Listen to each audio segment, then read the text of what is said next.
you can't really make change unless you're willing to make change. And you can't get there unless you're going to point out the things that have to change, even if it's the more powerful people and even if it's the people who control the purse strings. So having to say that it's not just workers who need to change, but it's business leaders who need to change too, takes courage.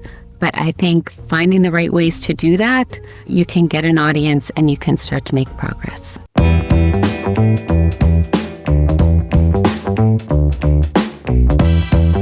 Hi, I'm Maureen Conway, Vice President at the Aspen Institute and Executive Director of the Economic Opportunities Program. I'm here to talk about 3 things I've learned about leadership over the course of my career.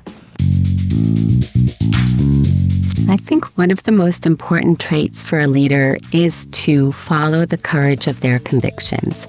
I think a leader needs to hold true to their values and really hold true to their purpose. It can take courage when you see things differently than others to actually speak up and say so, even when you think other people maybe have more experience or maybe know more about an issue than you do. But sometimes you really need to be able to say what you see and bring your experience into the conversation if we're going to find a solution and move things forward.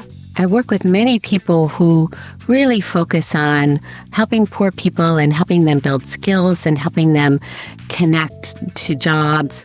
And they're very focused on education and very focused on skills and building skills gaps. They often didn't want to focus as much on challenging the structures of employment. But the truth is, you can prepare people for good jobs all you want, but they're never going to get them if the jobs aren't good. And it's very hard to challenge the entrenched economic interests sometimes that are wedded to the status quo, to how jobs are structured and how things are done. Another thing I've learned about leadership is there's not just one way to solve a problem.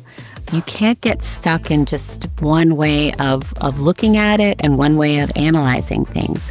Sometimes you run into roadblocks and you can find your way around by stepping back and looking at it from a different point of view. This is particularly true if you're working on a complex issue like economic opportunity or addressing poverty.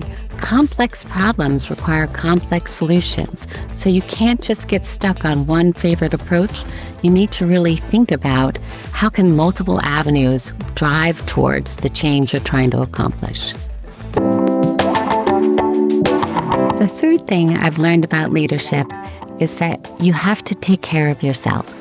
The work is hard, and especially when you're working on issues like poverty and economic opportunity. But there are good things in the world, and you can find your joy, and you can celebrate your triumphs, and you can sustain yourself and do your best work that way.